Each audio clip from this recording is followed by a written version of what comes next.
Takže čaute ľudia, moje meno je Slotbrick a toto je špeciál za 10 odoberateľov. Povedal som si, že by bolo dobre za 10 odoberateľov si dať svoj hlas do videa.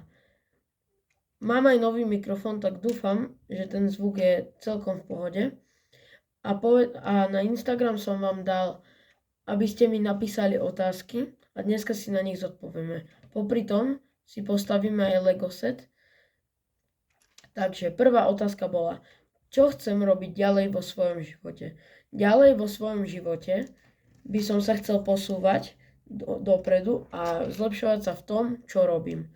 Takže napríklad YouTube zlepšovať, učiť sa aj rýchlejšie skladať obojkovú kocku.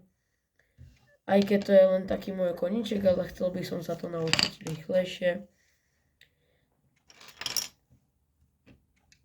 A proste zlepšovať sa. Ďalšia otázka bola: aký je môj najobľúbenejší typ Lega?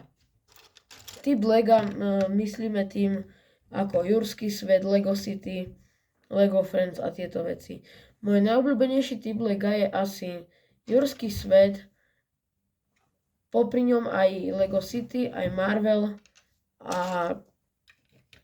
tieto také hlavne fantasy. Ďalšia otázka bola: či budem natáčať niečo iné okrem Lega. Okrem Lega teraz natáčam Q&A, aj keď popri ňom stávam Lego, ale okrem Lega by som chcel natočiť let's play na Level Devil alebo skladanie Rubikovej kocky a takéto veci. Najbližšie by mal ísť ten let's play na Level Devil, tak sa máte na čo tešiť. A bol by som rád, keby toto video podporíte lajkom aj odberom a zvončekom, aby vám nič viacej neuniklo.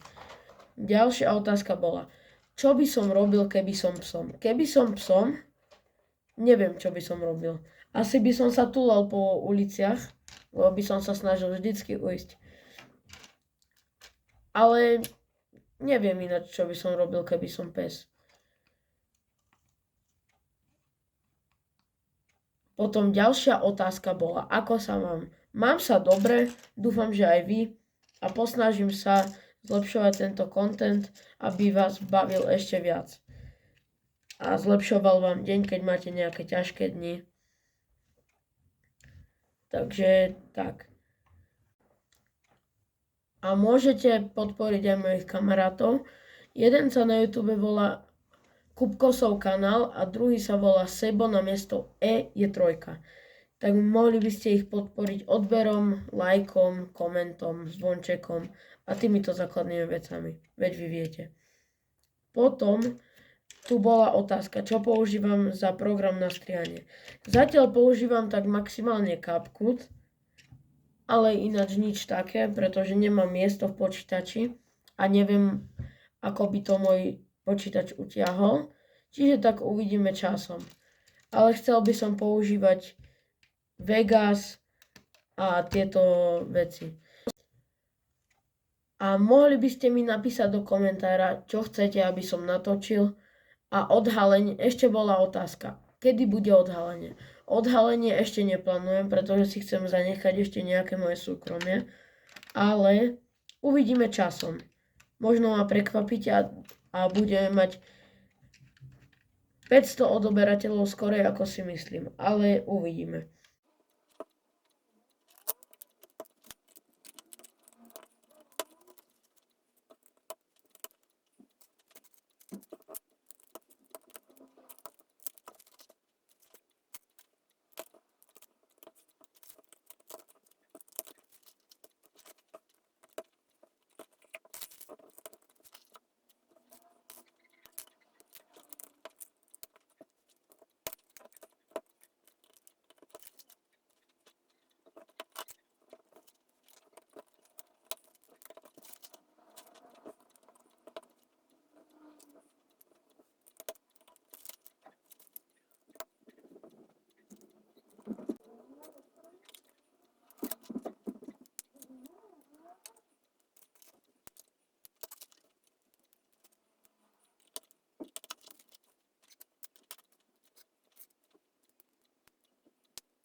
Takže čau!